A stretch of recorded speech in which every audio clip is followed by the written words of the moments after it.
안녕하세요. 저는 서울 관악구에 살고 있는 30대 후반의 미혼 여성입니다. 얼마 전 저는 30년 전에 잃어버렸던 여동생을 기적적으로 찾게 되었는데요. 아직도 그날의 일들을 생각하면 심장이 벌떡벌떡합니다. 찾을 수 없을 거라 여겼던 여동생을 찾게 되어 기뻐서 그런 것도 사실이지만 제 동생을 찾게 된 이유가 정말 기구했거든요. 30년 전 제가 8살 때 잃어버렸던 동생을 찾게 된 것은 제가 예비신랑과 결혼을 약속하며 예비시댁에 인사를 갔을 때였습니다. 저희 소중한 동생이 그곳에서 식모 취급을 당하며 노예처럼 부려지고 있었던 것입니다. 아직도 그 생각을 하면 눈이 뒤집히는 것이 제 동생을 괴롭혔던 그것들을 어기적 씹어주고 싶은 심정입니다. 저는 젊은 시절 생활용품을 만드는 회사의 연구팀에서 연구원으로 근무하고 있었는데요. 제가 여러 아이디어로 낸 제품이 여러 번 히트하면서 능력을 인정받고 있었습니다. 그런데 어느 정도 연차가 쌓이자 제가 사장이 되어 제 이름을 걸고 직접 제 상품을 팔아보고 싶은 욕심이 생기더라고요. 저는 그렇게 회사를 나와 사업을 시작하게 되었고 여러 고생도 많았지만 악바리처럼 버티며 끈기 있게 노력한 결과 나름대로 성공을 거두며 탄탄대로를 걷게 되었죠. 그러다 보니 자연스레 연애니 결혼이니 부수적인 것들이 늦어지게 되었고요. 그러던 중 제가 사업을 시작한 초창기 때부터 친하게 지내던 거래처 사장님께 사람을 소개받게 되었고 처음 만난 순간부터 끌렸던 저희 두 사람은 자연스레 연인 사이로 발전하며 미래를 함께하기로 약속하게 되었습니다. 그이도 저처럼 생활용품을 만드는 회사를 운영하고 있었는데 그래서 그런지 서로 통하는 것도 많아 여러 사업적인 이야기도 나누며 힘든 부분을 서로 나눌 수 있다는 것이 참 좋았습니다. 그렇게 전 그이와 결혼을 약속한 후 자연스레 예비시댁에 인사를 드리러 가게 되었죠. 저는 부모님 두 분을 몇 년 전 떠나보내고 가족 없이 혼자인 상태였는데 그이는 오래전 아버지를 떠나보내고 홀 어머니와 결혼한 동생 부부와 함께 살고 있었습니다. 그의 말로는 시동생도 예비신랑의 일을 도우며 그의 회사에서 직원으로 일을 하고 있다고 하더라고요. 사실 전 시댁에 인사를 드리러 가기 전부터 기대하는 게 조금 있었습니다. 늘 저를 배려하고 살뜰히 챙겨주는 그이를 보면서 시댁 식구도 그이처럼 분명 좋은 사람들일 거라고 상상하고 있었거든요. 그런데 인사를 드리러 간 시댁의 이미지는 정말로 최악이었습니다. 저에겐 모두 친절한 시댁 식구들이었지만 예비 시동생과 결혼한 동서를 대하는 시댁 식구들의 모습이 매우 실망스러웠거든요. 애미야, 아직 상차리려면 멀었냐? 처음으로 네 시아주버니가 결혼할 여자라고 네 형님 될 사람을 데리고 왔는데 아직도 준비하지 못하고 뭐 하는 거니? 네, 어머니 죄송해요. 빨리 할게요. 아유, 맨날 속 터져 못 살겠네.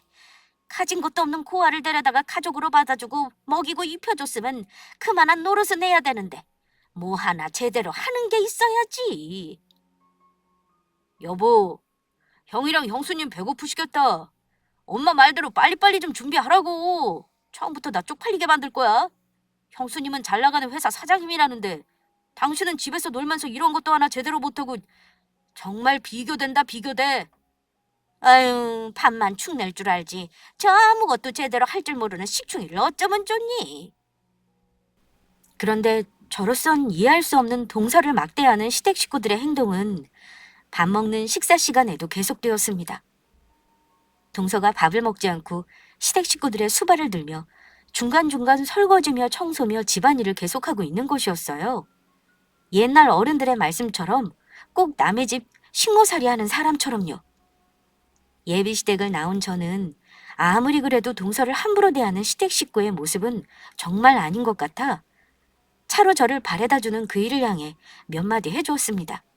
게다가 동서가 고아란 소리에 더욱 마음이 끌렸거든요. 30년 전 잃어버렸던 여동생이 떠올랐던 것입니다. 저희 부모님은 돌아가실 때까지 잃어버린 여동생을 걱정하며 그리워하셨습니다. 저 또한 단 한 번도 동생을 잊은 적이 없었고요. 걸음마를 시작할 때부터 저의 뒷꽁무니를 쫓아다니며 언제나 저를 따르던 사랑스럽고 예쁜 여동생이었으니까요. 그래서인지 자세히 사정은 알 수 없지만 제 동생과 비슷한 또래의 예비 동서가 시댁에 당하는 모습을 보니 꼭 제 동생이 당하는 것처럼 남일 같지 않게 느껴졌습니다. 제 동생이 컸으면 딱 동서 정도 되는 나이였거든요. 아무리 시꾸라지만 동서한테 너무 심한 거 아니야? 가만히 보니 동서 챙겨주는 사람 한 명도 없고 계속 일만 하고 자기라도 서방님한테 말해서 동서 좀 잘 챙겨주라고 이야기해. 그렇게 신경 쓰지 않아도 돼. 자기한테 일부러 말 안 한 것도 있는데 재수 씨가 남들보다 좀 모자라거든. 그래서 알아듣게 하려면 가족들이 세게 나가는 수밖에 없어. 재수 씨가 얼마나 멍청한지 말썽 일으킨 적이 한두 번도 아니고 우리도 재수 씨가 그럴 때마다 뒷수습하느냐 얼마나 골치 아팠는데 그리고 오갈 곳 없는 고아를 가족으로 받아줬으면 솔직히 우리 집에 그 정도 봉사는 해야 하는 거 아니야? 그래도 가족인데 내가 볼 때 그렇게 함부로 대하는 건 아닌 것 같아. 그리고 내가 볼 때 동서 모자라 보이지 않았거든? 그런 사람이 어떻게 집안 살림이며 청소며 그렇게 야무지게 할 수 있겠어? 게다가 남들보다 부족하면 차근차근 가르쳐줄 생각을 해야지 그런 식으로 대하는 건 아니라고 봐. 예비 동서에 대해 이야기하는 예비 신랑의 태도는 참으로 실망스러운 것이었습니다. 그래서 그 사람과의 결혼도 진심으로 고민하게 되더라고요. 제 앞에서 좋은 모습만 보였던 사람이지만 예비 동서에 대해 말하는 그의 모습에 그것이 전부가 아닐 거란 생각이 든 것이죠. 사람을 함부로 대하는 사람의 인격이 결코 좋을 리가 없었으니까요. 지금이야 예비 신랑이 잘해준다지만 그런 사람이라면 제가 힘없고 가진 게 없어지면 언제든지 배신할 수 있는 사람처럼 보였습니다. 과연 그때도 그의 마음이 변치 않을 수 있을지 의심이 들더라고요. 그래서 전 좀 더 예비 신랑을 지켜보기로 마음먹었습니다. 물론 예비 시댁도 마찬가지고요. 얼마 후 전 예비 시모의 초대를 받게 되었고 다시 시댁에 가게 되었습니다. 여전히 예비 동서는 혼자 주방에서 일하며 저를 맞이하기 위해 분주하게 움직이고 있었습니다. 예비 시모와 시동생은 그런 동서를 도와주기는커녕 동서를 종부리듯 하며 쉬기에 여념이 없었고요. 그래서 저라도 예비 동서를 도와주기 위해 팔을 걷고 직접 나섰습니다. 그럴 필요 없다면서 예비 시모며 신랑이며 시동생까지 나섰지만 제가 하고 싶어 하는 것이니 말리지 말아달라고 했죠. 그렇게 예비 동서 옆에서 식사를 준비하며 도와주고 있는데 그날은 동서의 목에 저번에 볼 수 없었던 목걸이가 걸려있는 것이 보였습니다. 그리고 동서의 목걸이를 확인하는 순간 저는 숨이 멎는 줄 알았습니다. 오래전 보았던 것이긴 하지만 동서가 목에 걸고 있던 목걸이는 저도 잘 알고 있는 아주 익숙한 것이었으니까요. 30년 전 잃어버렸던 어린 여동생이 차고 있던 목걸이와 똑같은 것이었습니다. 여동생을 유독 예뻐했던 외할머니가 금은방에 직접 주문해 선물해 주었던 금목걸이였죠. 저는 떨리는 음성으로 예비 동서를 향해 조심스레 입을 열었습니다. 이미 전해 왔을 때 예비 동서에게 말을 놓기로 해서 편하게 물을 수 있었죠. 동서, 미안한데 그 목걸이 어디서 난 거야? 아, 목걸이요. 혹시 형님 이 목걸이가 마음에 드신 거예요? 제가 고아인 건 형님도 잘 아시죠. 어렸을 때 가족을 잃어버려서 잘 기억은 안 나는데 이건 제가 보육원에 들어가기 전부터 차고 있었던 것 같아요. 길을 잃어버린 저를 경찰관 아저씨가 발견했을 때부터 이 목걸이를 차고 있었다고 보육원 원장님이 말씀해 주셨거든요. 그래서 혹시 길에서 우연이라도 제 가족들을 마주치게 되면 이 목걸이를 보고 저를 알아보지 않을까 해서 계속 차고 다녔던 거예요. 저번에 형님이 저희 집에 왔을 때는 제가 씻고서 깜빡하고 목걸이를 차고 있지 않아서 보지 못하셨을 거예요. 그렇구나. 동서, 혹시 뭐 어릴 적 기억나는 건 없어? 가족을 찾을 수 있는 특정할 만한 그런 것들 말이야. 저도 가족을 찾고 싶어서 생각해 보았는데 평범해서 딱히 특정할 만한 것이 없더라고요.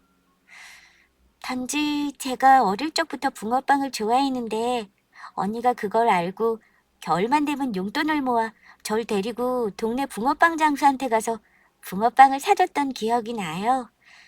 이상하게 아직도 그 기억만은 또렷하게 기억이 나더라고요. 저희 언니 얼굴은 잘 기억은 안 나지만요. 그, 그래? 그러면 혹시 동서 이름이나 가족들 이름은 기억나는 거 없어? 엄마, 아빠가 있었던 것 같긴 한데 부모님 이름이나 제 이름은 기억이 안 나 잘 모르겠고 저희 언니 이름만 기억하고 있어요. 동서가 기억하고 있는 언니 이름이 뭔데? 민수요. 형님 이름이랑 똑같은 민수였어요. 그래서 처음 형님 이름 듣고 얼마나 깜짝 놀랐는지 몰라요. 정말 신기하죠?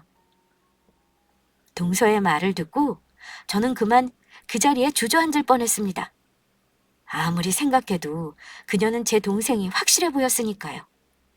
어릴 적부터 동생은 저를 잘 따랐었는데 그런 동생이 예뻐 겨울마다 부모님이 주신 용돈을 모아 동생에게 붕어빵을 사주었었거든요. 그런데 동생도 그걸 잊지 않고 기억하고 있었던 것입니다.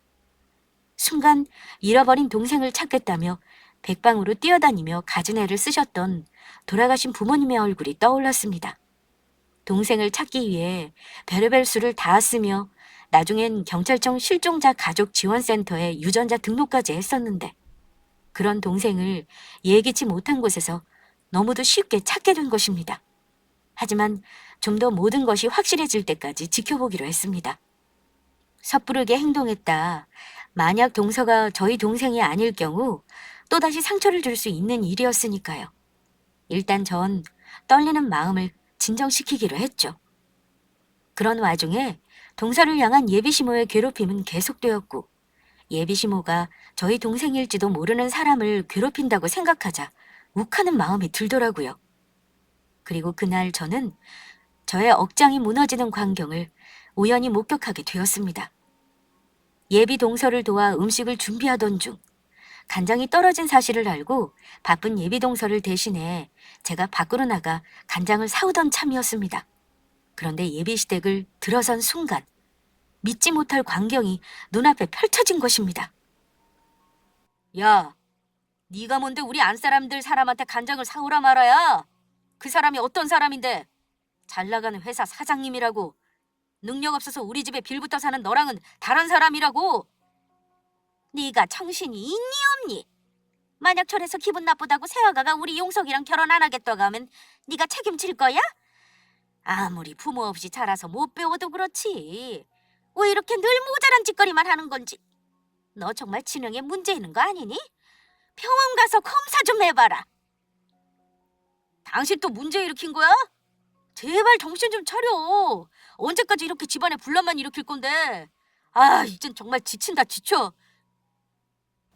단지 제가 바쁜 동서를 대신해 간장을 사러 갔다는 이유로 아무 잘못도 없는 동서에게 트집을 잡아 예비시댁 식구들 모두가 그녀를 괴롭히고 있었던 것입니다. 게다가 제 앞에서는 그렇게 다정하게 굴던 예비신랑까지 동서를 인간 이하 취급하며 막대하고 있었습니다.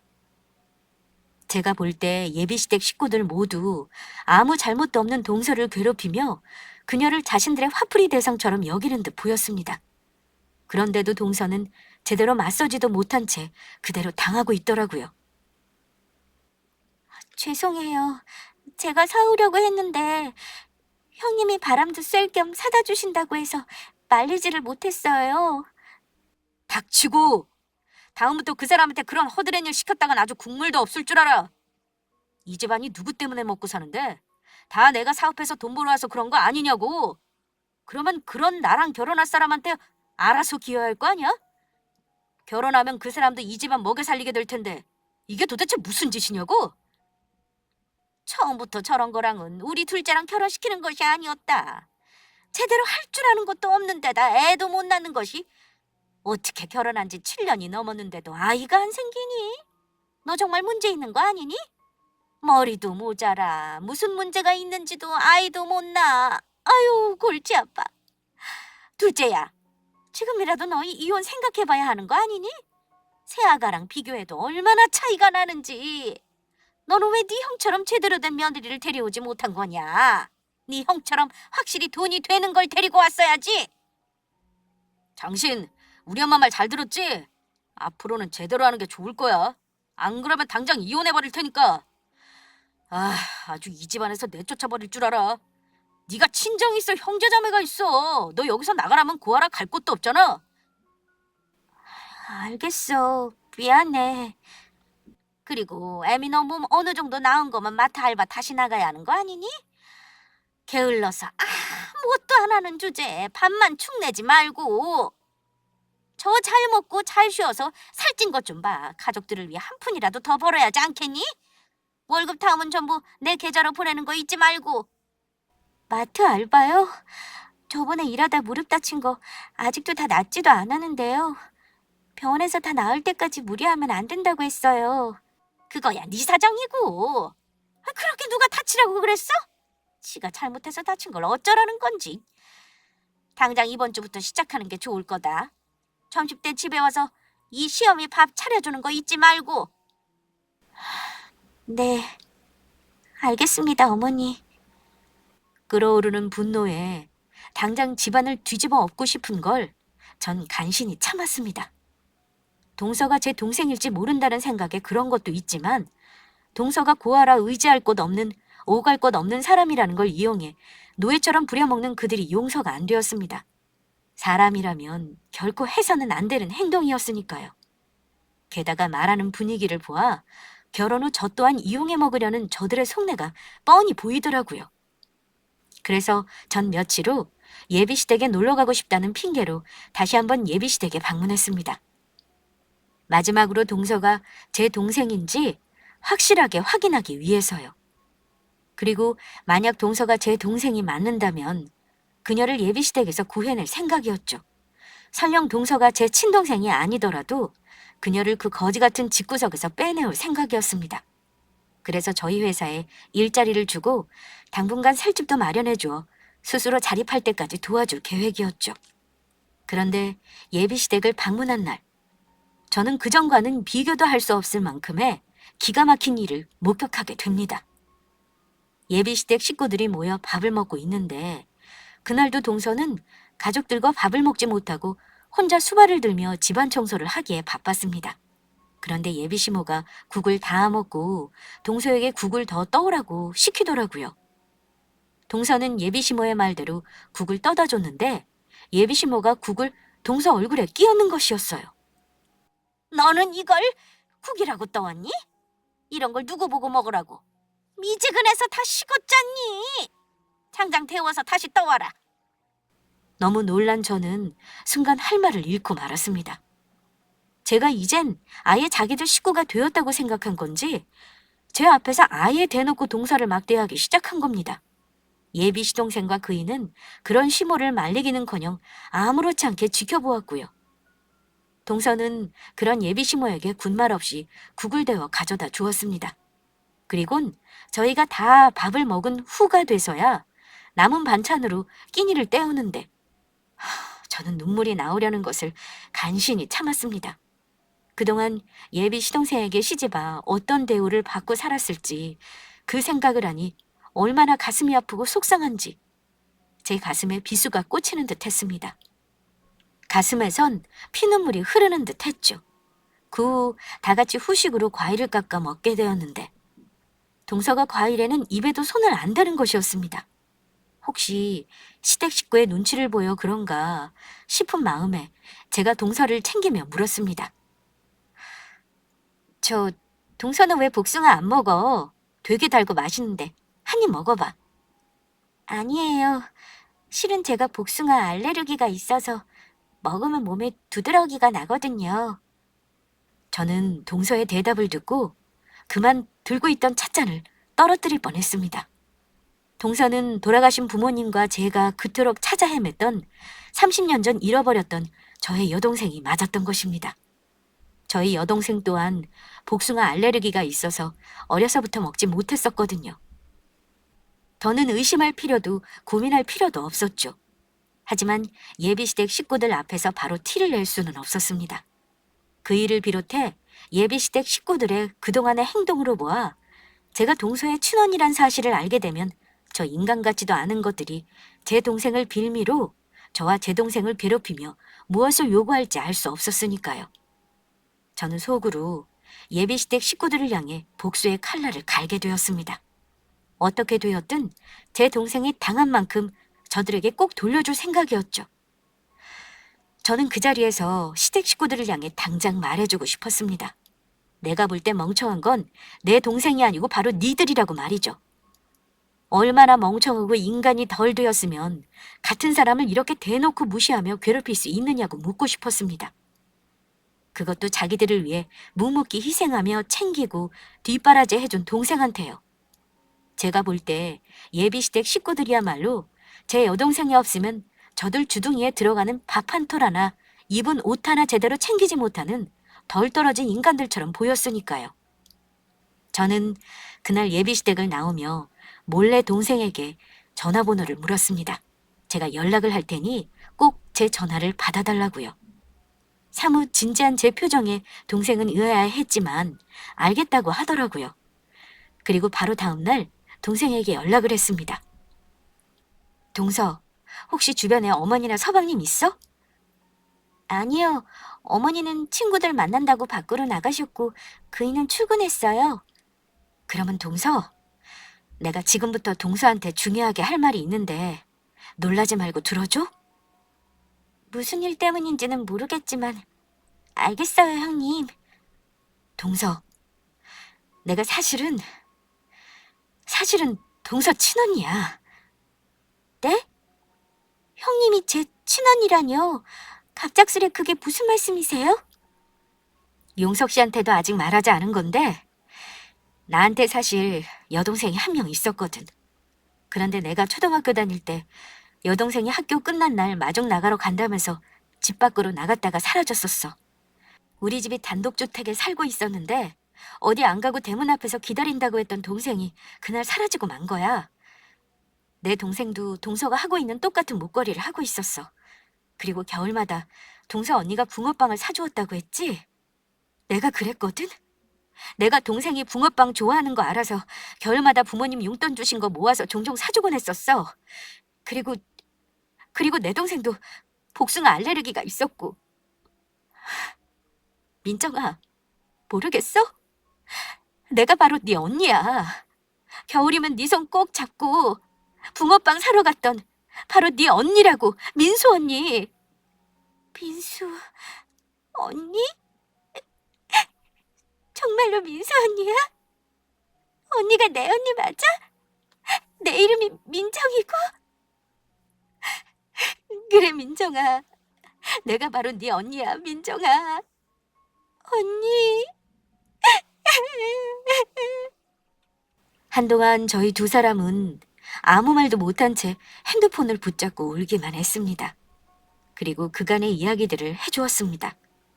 혹시 동생이 오해하고 있을까봐 동생을 버린 게 아닌 잃어버린 거라 몇 번이나 설명해 주었습니다. 그런 동생을 찾기 위해 가족들이 얼마나 열심히 노력했는지도요. 동생에게 어쩔 수 없이 돌아가신 부모님 이야기도 해줘야 했는데 동생은 많이 아쉬워했지만 생각보다 덤덤하게 잘 받아들이는 것 같았습니다. 지금이라도 자기가 누구인지 또 부모님이 누구인지 알게 되고 언니인 저를 찾아 감사하게 생각하는 듯 했습니다. 그리고 저희는 서로 떨어져 사는 동안 어떻게 살아왔던 것인지 그간 풀지 못했던 이야기도 나누었습니다. 그 후 동생이 알바로 나가게 된 마트를 쉬는 날 밖에서 따로 만날 약속을 잡았습니다. 제가 동생의 친언이란 것과 이 모든 사실을 예비시댁 식구들에게 비밀로 하라고 신신당부하면서요. 그리고 마침내 저희 집에서 동생과 만날 수 있었습니다. 단둘이 편하게 이야기할 곳은 저희 집밖에 없는 데다 동생이 혹시 찾아올까 저희 가족은 이사를 하지 않고 동생과 살던 집에서 쭉 살고 있었거든요. 비록 지금은 부모님이 안 계시지만 동생이 살던 집이 어떤 곳인지 직접 보여주고 싶었습니다. 동생을 잃어버리고 변하지 않고 그대로인 여동생의 방까지도요. 살아있을 거라 믿고 있었지만 다 큰 동생이 찾아와 부모님이 지내던 안방이며 자기 방이며 이것저것을 둘러보는데 정말 감회가 새롭더라고요. 언니가 우리 민정이를 너무 늦게 찾았지? 정말 미안해. 아니야, 언니. 평생 찾을 수 없을 거로 생각했는데 이렇게라도 가족들을 찾고 언니를 다시 만날 수 있어서 나 지금 너무 행복해. 앞으로는 아무 걱정하지 마. 이 언니가 알아서 다 해줄 테니까. 언니가 민정이를 지켜줄 거야. 이제 언니만 믿어. 알았어, 언니. 그런데 민정아, 언니가 묻고 싶은 게 있는데 왜 그렇게 시댁 식구들이 너를 괴롭히는 거야?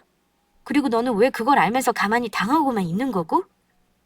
그게 아니고, 사실 내가 그이와 결혼 전 직장 다닐 때만 해도 어머니도 아주버니도 남편도 모두 너무 잘해줬었거든?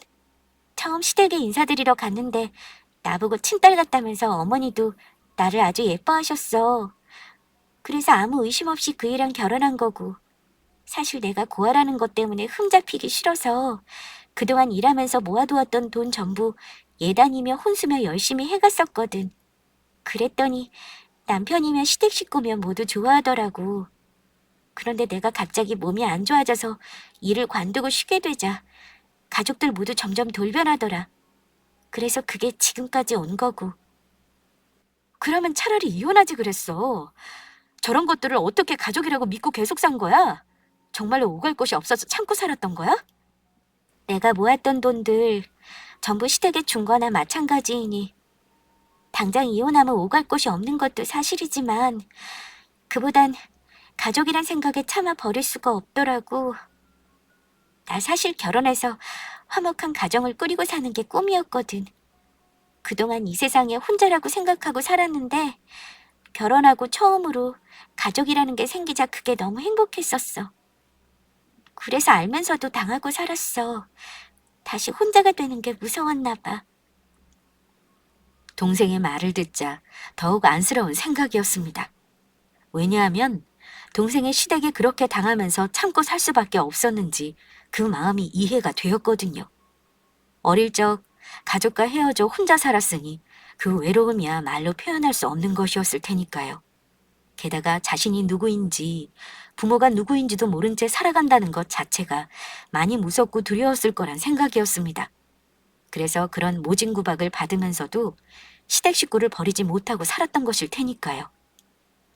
저는 처음으로 그날 동생에게 따뜻한 밥을 해먹이며 오순도순 여러 이야기를 주고받았습니다.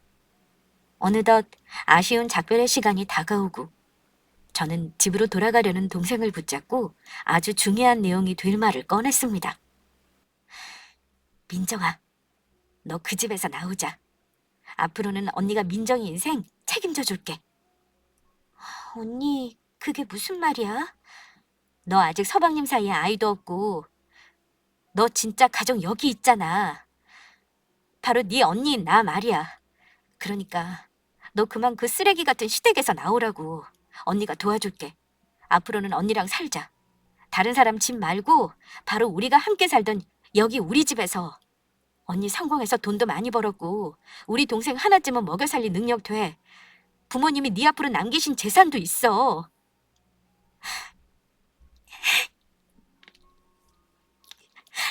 언니, 나 정말 그래도 돼? 나 앞으로 언니랑 살아도 되는 거야? 내가 정말 그래도 돼? 당연하지. 민정이 네 진짜 집은 그 망할 놈들이 있는 집구석이 아니고 바로 여기라고. 그러니까 그런 인간 쓰레기들은 이제 버려. 앞으로는 언니가 하자는 대로 해. 언니가 전부 알아서 할 테니까. 알았어, 언니. 정말 고마워. 하나밖에 없는 내 언니. 하는 걸로 봐선 예비 시댁에선 동생이 이혼을 원해도 안 놔줄 가능성이 컸습니다. 어디를 가도 동생처럼 자기들을 위해줄 사람은 찾기 힘들 테니까요. 그러니 동생이 이혼할 수 있도록 준비를 해야 했습니다. 그들이 어떻게 동생을 괴롭히는지 증거를 수집해야 했습니다. 그래서 동생에게 조금 힘들겠지만 증거를 모으는 잠시 동안 시댁에서 지내라고 이야기할 수밖에 없었습니다. 시댁 식구들이 동생을 어떻게 괴롭히는지 핸드폰으로 음성을 녹음하게 시켰고, 그동안 동생이 마트에서 일하며 벌었을 월급을 착취한 시모의 은행 계좌가 찍혔을 동생의 통장도 잘 챙겨놓으라고 이야기해 주었습니다. 그들이 동생에게 저지른 정신적 학대는 분명히 범죄였고 도저히 용서할 수 없는 것들이었으니까요. 동생이 증거를 수집하는 동안 저는 그 동생 시댁 놈들에게 어떻게 복수를 해줄까 깊은 고민에 빠졌습니다. 그런데 제가 고민할 필요도 없이 아직도 저와 결혼할 거라 철석까지 믿고 있던 예비신랑 놈이 제 무덤을 파더라고요. 자기야, 사실 그동안 내가 말 못한 게 있는데 어차피 우리 결혼도 하게 될 거고 이젠 솔직하게 이야기하려고. 어차피 우리 이제 한 가족이나 마찬가지잖아. 무슨 이야기인데? 편하게 이야기해봐. 실은 지금 우리 회사 자금 사정이 좀 어려워. 이번 달까지는 어떻게든 직원들 월급을 주긴 했는데 다음 달부터는 어떻게 해야 할지 너무 막막해서 이러다간 힘들게 키워놓은 회사가 망하는 건 아닌지 모르겠어. 그래서 말인데 자기가 우리 회사에 투자 좀 해주면 안 될까? 어차피 앞으로는 내 회사가 자기 회사 되는 거고 자기 회사가 내 회사 되는 거나 마찬가지잖아.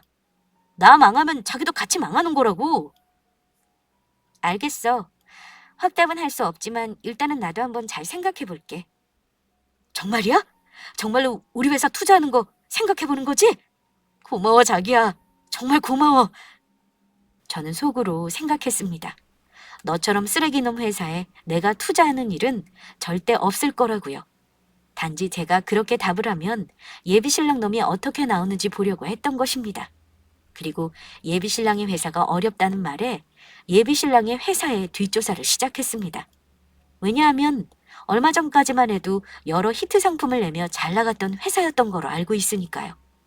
그리고 알게 된 놀라운 사실은 예비신랑 놈의 회사가 이젠 아무것도 가진 것 없는 빈 깡통 회사가 되었다는 것이었습니다. 몇 가지 히트 상품을 내며 회사 매출이 오르자 예비신랑 놈이 그 후 몇 가지 신제품을 내놓았는데 내놓은 것들마다 줄줄이 말아먹었던 모양입니다. 그래서 결국 직원들 월급까지 걱정하는 신세가 되었고요. 당장 내일 망한다고 해도 이상할 것이 없는 회사에 투자를 하라니 예비신랑 놈의 말은 저에게 같이 죽자는 소리밖에 되지 않았습니다. 그런데 예비신랑 놈은 저의 말에 제가 자기를 도와줄 거라 확신을 했는지 또다시 일을 벌이더라고요. 본인이 대히트칠 신제품을 개발했다면서 아무런 대책도 없이 물건들을 마구 뽑기 시작했던 것입니다. 그것도 남에게 돈까지 빌려서요. 제가 투자를 하면 그 돈으로 자기가 빌렸던 돈들을 막으면 된다고 생각했던 것 같습니다. 어차피 제가 망하는 것도 아니고 지가 지 스스로 망하겠다는데 더는 말릴 이유가 없었습니다. 게다가 이번 일은 예비시모와 시동생 예비신랑까지 세 사람을 모두 정신을 차리게 해줄 아주 좋은 기회라고 생각했고요.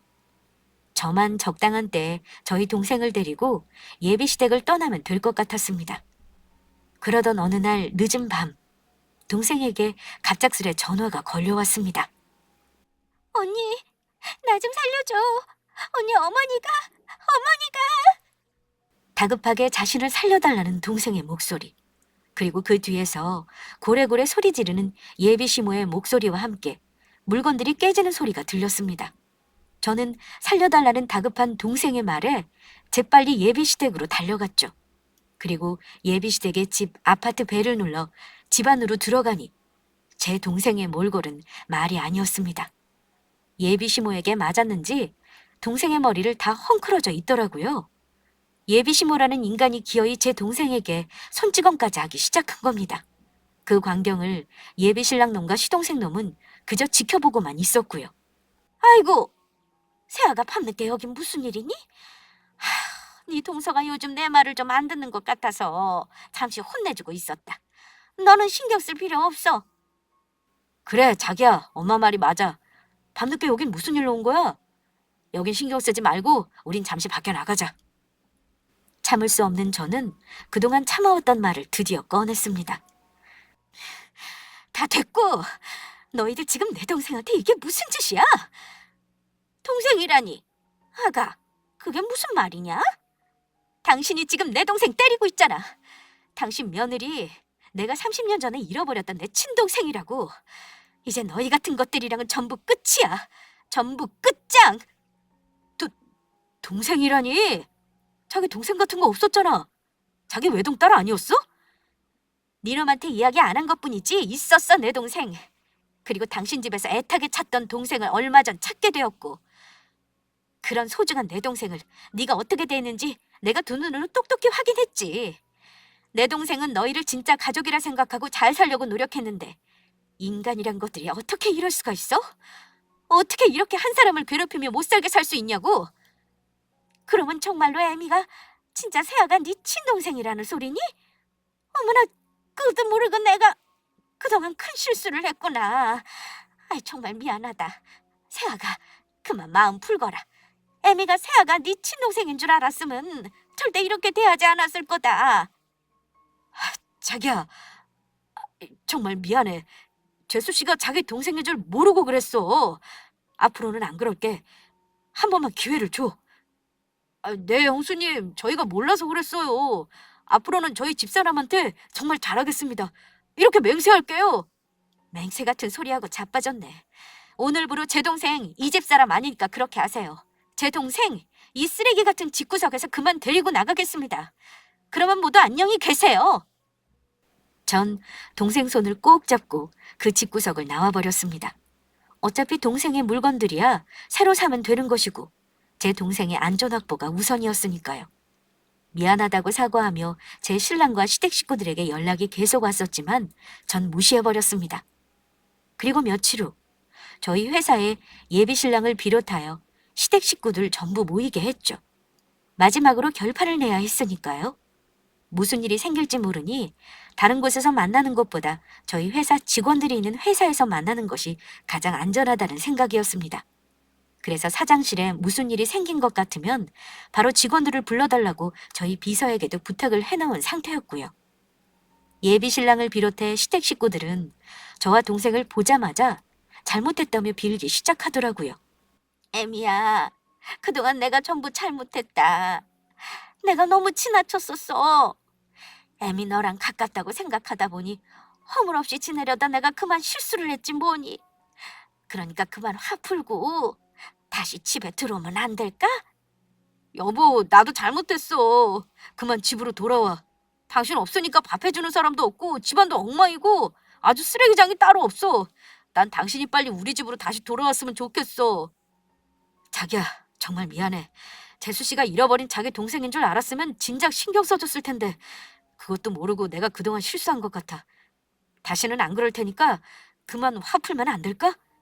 나 한 번만 용서해주라. 그래, 세아가. 좋은 게 좋은 거라고. 우리 다 같이 다시 한번 잘해보면 어떻겠니? 세아가, 네가 정말로 우리 집에 시집 오면 자매끼리 서로 의지도 될 테고 얼마나 좋아. 앞으로는 내가 애미한테도 정말 잘하마. 왜? 이제는 제 동생에 이어 저까지 부려먹고 살려고요? 민정이가 제 동생이라고 하니 이제야 아쉬워졌나 봐요? 그동안은 왜 저희 동생한테 잘해주지 못했는데요? 당신들이 무식해서 뭘 모르는 것 같아 설명해주는데 사람 때리는 것만이 폭력이 아니야. 정신적으로 못 살게 굴고 괴롭히는 것도 폭력이라고. 게다가 시어머니라는 사람은 내 동생한테 손찌검까지 했지. 그러니까 이렇게 너희 두 사람 앞에 와서 잘못했다고 내가 용서를 빌지 않니? 자기야, 우리 가족들 모두 정말 미안해. 내가 대표해서 이렇게 사과할게. 우리 다시 잘 시작해보자. 응? 제발, 자기야. 안 그래도 나도 다시 시작하려고 했어. 처음부터 제대로 다시. 그게 정말이야? 우리 정말 다시 시작하는 거야? 우리 가족들한테 다시 한번 기회 주는 거냐고. 자기야, 정말 고마워. 앞으로는 내가 정말 잘할게. 세아가, 정말 고맙다. 형수님, 고맙습니다. 아니. 내 말을 잘 못 알아들었나 본데 거지 같은 당신들 빼고 앞으로 내 동생이랑 나랑 다시 잘 시작해보겠다는 이야기야. 그래서 하는 말인데 우리 결혼도 없었던 걸로 하자. 네 놈이 내 동생한테 행동하는 거 보니까 너 같은 놈이랑 결혼했다가는 아주 내 인생까지 망치게 생겼어. 그러니까 내가 당신 회사에 투자해줄 일은 영원히 없을 거란 소리지. 그리고 내 하나뿐인 동생은 당신 동생 놈이랑 이혼시킬 테니까 그렇게 알고 안 돼, 자기야. 그럴 순 없어. 인제 와서 자기가 나 버리면 나는 끝장이라고. 자기만 믿고 일 벌려놨는데 자기가 나 안 도와주면 우리 회사 망한다고. 그러면 가족들은 뭘 먹고 살라고? 여기저기 빌린 그 많은 돈을 나보고 어떻게 갚으라고? 그거야 니놈 사정이고. 니놈은 내 동생 괴롭힐 때 내 동생 사정 봐주면서 괴롭혔니? 당신들 내 동생 보고 모자라다고 했지? 그러는 당신들이야말로 얼마나 모자라면 같은 사람을 무시하고 괴롭힐 생각을 할 수 있는 거야? 내 동생 없으면 밥 하나 할 줄 모르는 덜 떨어진 인간들이? 세아가, 내가 잘못했다. 그동안의 정을 봐서라도 다시 한번 생각해 주거라. 형수님, 이혼이라뇨. 절대 안 됩니다. 저 집사람 없으면 못 살아요. 우리 집사람 제가 아직 많이 사랑한다고요. 사랑 같은 소리하고 자빠졌네. 사랑한다는 놈이 너 하나 믿고 시집온 내 동생이 네 엄마랑 네 놈 형한테 괴롭힘 당할 때 지켜만 보고 있었냐? 아니지. 내 놈도 같이 괴롭혔지. 내 놈이 저 두 사람보다 더 나쁜 놈이야. 어디 너도 한번 당해봐라. 저는 동생 속 시원해지라고 동생이 보는 앞에서 예비 시동생이었던 놈을 원 없이 두들겨 패주었습니다. 그리곤 직원들을 불러 세 사람 모두 쫓아냈죠. 악에 받쳐 침까지 흘리며 울며 불며 매달리려 하는 시모를 향해 저는 아주 충격적인 소식이 될 몇 마디 이야기를 해주었습니다. 아, 그리고 아줌마, 우리 동생한테 불임이라고 어디 문제 있는 거 아니냐고 물었었지? 안 그래도 당신한테 맞은 내 동생 병원에 진단서 떼러 가면서 산부인과도 데리고 가봤거든? 그런데 우리 동생 아주 건강하다고 하더라고. 그러니까 문제는 아무래도 당신 아들한테 있는 것 같아. 더 늦기 전에 당신 아들 병원에 데리고 가보라고.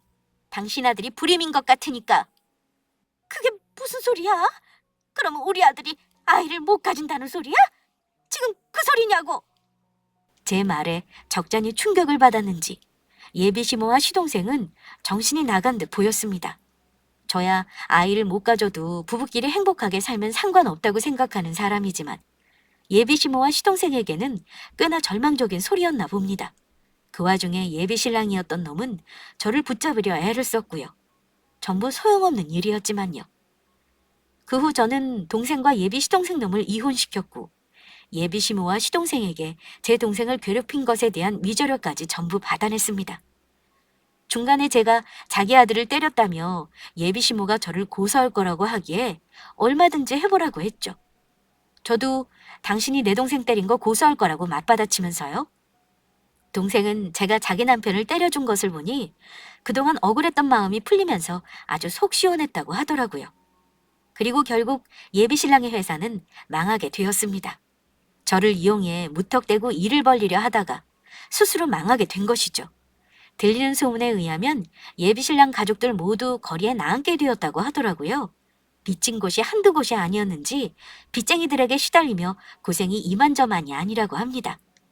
그리고 얼마 지나지 않아 예비 시동생이 저희 동생을 포기 못하고 다시 찾아온 적이 있었는데 저희 동생은 그런 예비 시동생을 향해 뺨을 한 대 날려주었다고 합니다. 저와 살며 진짜 가정이 어떤 건지 알게 되었고 그래서 더욱 시댁 식구며 전 남편을 용서할 수 없게 되었다고 하네요. 모든 일을 해결하고 전 동생을 데리고 부모님 산소에 찾아갔습니다. 동생은 한동안 부모님 산소 앞에 앉아 서럽게 울더라고요. 저는 그런 동생을 다독이며 위로해 주었습니다. 그리고 얼마 전 동생 고집에 우리 두 사람은 유전자 검사를 하게 되었습니다. 저는 할 필요가 없다고 했지만 혹시 모르니 확실히 해둬야 한다고 동생이 말하더라고요. 그런데 역시 제 친동생이 맞더라고요. 그리고 현재 동생은 늦가기 공부를 시작했습니다.